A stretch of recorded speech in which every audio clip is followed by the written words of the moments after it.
I visited a French bakery, and this happened. It's embarrassing how excited I get about pastries. I'm a grown adult. I have a freelance graphic design business. I should be more sophisticated. But honestly, a perfectly flaky croissant can make my entire week. So, when La Fleur de Farine opened a few blocks from my apartment, I was practically vibrating with anticipation. It looked like a slice of Paris had been transplanted to our little corner of the city. The window display was an artful arrangement of pastel-colored macarons, glossy eclairs, and golden brown loaves of bread. Even the name, La Fleur de Farine, the flower, sounded fancy. The owner, Madame Dubois, was exactly what you'd expect. Mid-50s, dressed in impeccably tailored clothes and radiating an air of, well, superiority. She spoke with a thick French accent that I couldn't quite place. Was it genuine or just carefully cultivated? Either way, it was intimidating. I bought a croissant, painfully expensive, a pain au chocolat, and a couple of macarons. As I was paying, I couldn't help but compliment her on the beautiful presentation and, the whole Frenchness of the place. That's when it happened. Her eyes lit up. Ah, you appreciate the art, the passion, though authenticity, so few understand these things here. She sighed dramatically. Tell me, what do you do, mademoiselle? I'm a graphic designer, I said, feeling a little shy under her intense gaze. I work from home, mostly doing branding and website design. She practically pounced. A designer and fin, it is fate. I have been searching high and low for someone with vision. My website. It is terrible, and the logo a disgrace. I need something that truly captures the essence of La Fleur de Farine, something. French, she launched into a monologue about the importance of branding, the lack of good designers in the city, and how she needed someone who understood her artistic vision. I stood there, nodding, feeling a weird mix of flattery and unease. Then came the pitch. I have been thinking, she said, lowering her voice conspiratorially, perhaps we could collaborate. You design my logo and website, and in return exposure. My clientele are very wealthy, very influential. It would be a fantastic opportunity for exposure. The dreaded word. I'd heard it a million times. It usually translates to free work. I hesitated. I appreciate the offer, Madame Dubois, but I usually, charge for my services. She waved her hand dismissively. But Sherry, this is not just any job. This is a chance to showcase your talent to a discerning audience. Think of the possibilities. Plus, she added with a wink, future projects. Of course, I have many ideas. I'm ashamed to admit it, but I caved. Part of me was genuinely excited about the challenge. The bakery was beautiful, the pastries were delicious, and the idea of creating a brand identity for such a unique place was appealing. And okay, a small part of me was flattered. Maybe she was right. Maybe this was a great opportunity. I pushed the nagging voice in the back of my head that screamed, don't do it down. Okay, I said, maybe a little too eagerly. Let's talk about your vision. I spent the next 2 weeks practically living and breathing La Fleur de Farine. I researched French design aesthetics, from classic typography to the latest trends in Parisian patisseries. I even learned a few basic French phrases to impress Madame Dubois. I sketched, designed, and iterated. I obsessed over every detail, from the color palette to the font selection. I was determined to create something truly special. Finally, I had a design I was proud of. The logo was a stylized fleur-de-lis crafted from delicate pastry swirls, with a classic, elegant typeface. The website was clean, modern, and visually appealing, showcasing the bakery's beautiful pastries and conveying its commitment to quality and authenticity. I presented the initial designs to Madame Dubois. Her reaction was promising. Magnifique, she exclaimed, clapping her hands together. It is exactly what I envisioned, the elegance, the sophistication. You have captured the soul of La Fleur de Farine, I beamed. Relief washed over me. Maybe this wasn't a mistake after all. The colors are perfect, she continued. The font is sublime. You are truly talented. Mademoiselle, I walked out of the bakery that day feeling like I was floating on a cloud. That feeling lasted for about 48 hours. Then came the nitpicking. The fleur-de-lis, she said during our next meeting, her face a mask of disapproval. It is too modern. It lacks the romance of a true fleur-de-lis, I sighed. Okay, I said patiently. I can make it more traditional. What specifically do you want me to change?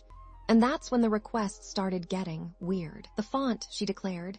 It is too American. It needs to be more French, more scripty. I changed the font to a more ornate script, but she wasn't satisfied. No, too much. It looks like a greeting card, more classic, but also modern. Her demands became increasingly contradictory. She'd approve a design one day, then reject it the next. She insisted on incorporating elements that clashed with the overall aesthetic. It was like she was deliberately trying to make the design worse. I started feeling like I was losing my mind. One day, I was working on the website layout when Jean-Pierre, the young pastry chef, approached me nervously. He was a quiet, kind-looking guy, always with flour dusting his apron. "Mademoiselle Alex," he said, his voice barely above a whisper, "can I speak with you for a moment?" We stepped outside the bakery. He glanced around furtively, then lowered his voice even further. I must tell you something," he said. "Madame Dubois, she is difficult. She has a reputation. She often uses people. She promises things she does not deliver." My heart sank. "She has done this before," he continued. "She hires freelancers, she makes them work very hard, and then she finds a reason not to pay them. She says their work is not good enough or not French enough. It is wrong."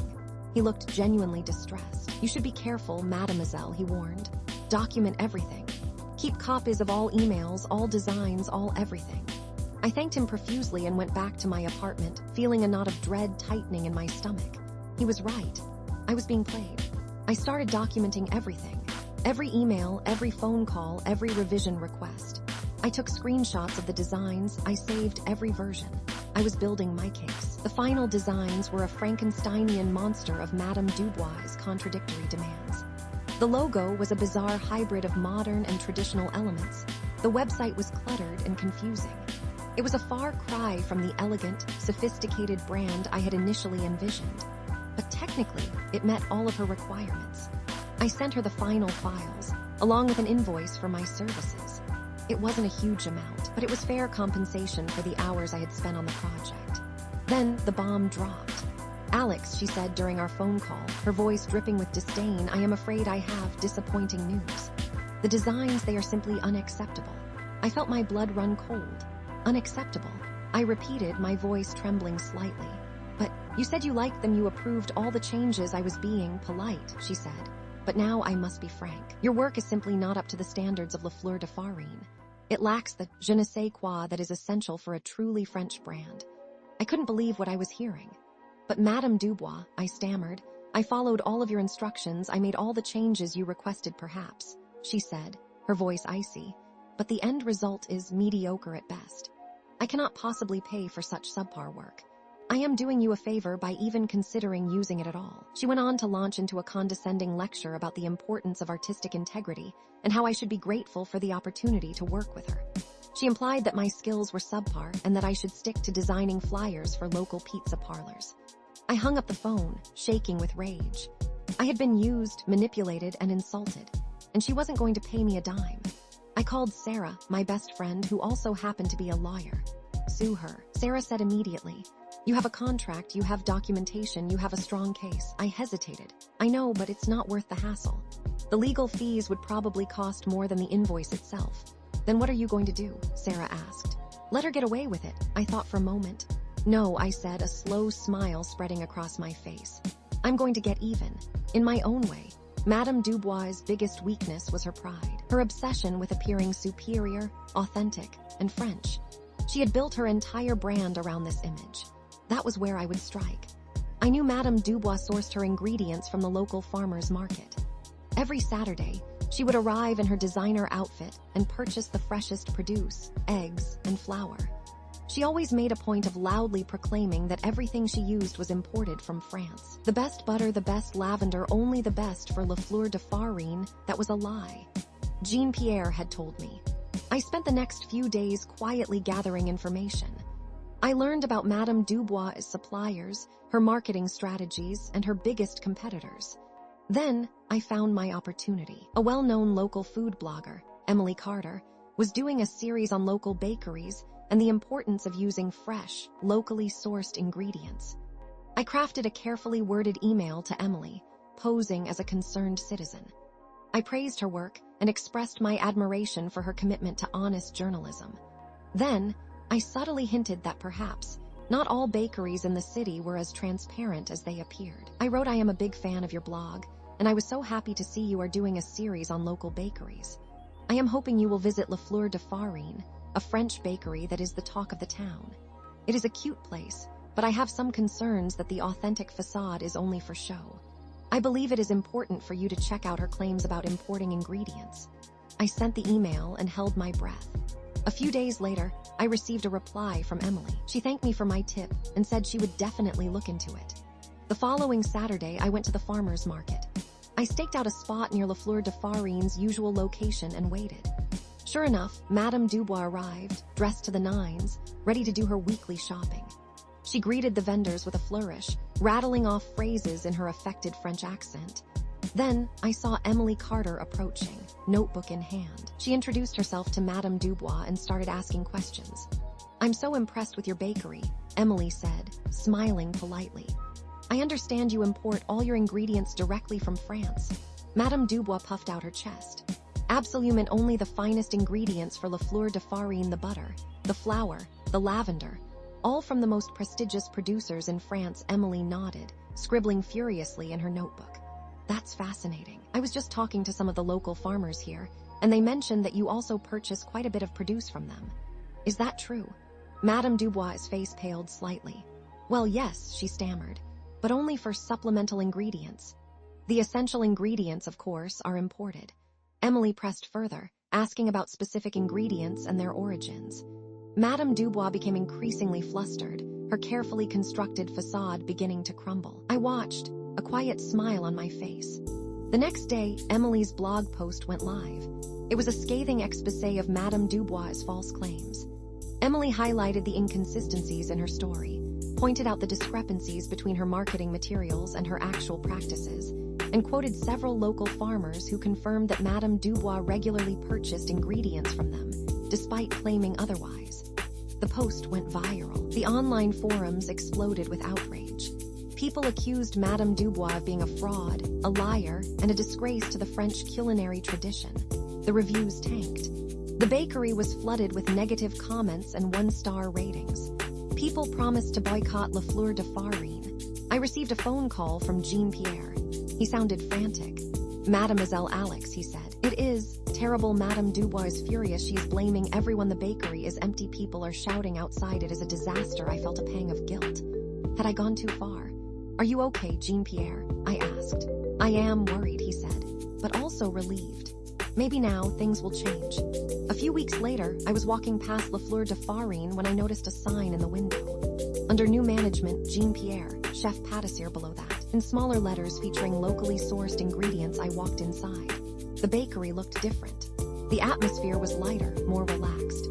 The decor was less ostentatious, more welcoming. Jean-Pierre was behind the counter, beaming. "Mademoiselle Alex," he exclaimed. "Welcome, welcome. I am so happy to see you, Jean-Pierre," I said. "Congratulations, this is amazing." "It is," he said, nodding enthusiastically. "I bought the bakery from Madame Dubois. She could not handle the pressure. She has returned to France." He winked. "And now I am free to make pastries the way I want, with fresh, local ingredients and with honesty." I ordered a croissant. It was warm, flaky, and delicious, and it cost half the price of the one I had bought from Madame Dubois. As Jean-Pierre handed me my order, he slipped me a small, folded piece of paper.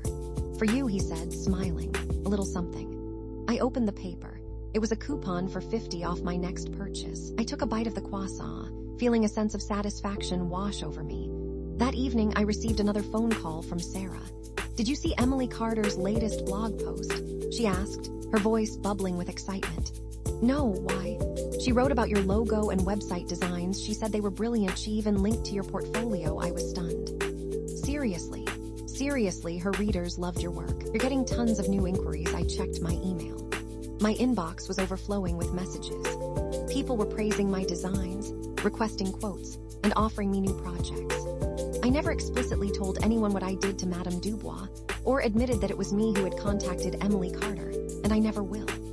As I savored the delicious, genuinely authentic croissant, I realized that sometimes, the best revenge isn't about inflicting pain or causing harm. It's about standing up for yourself, exposing injustice, and creating something positive out of a negative situation.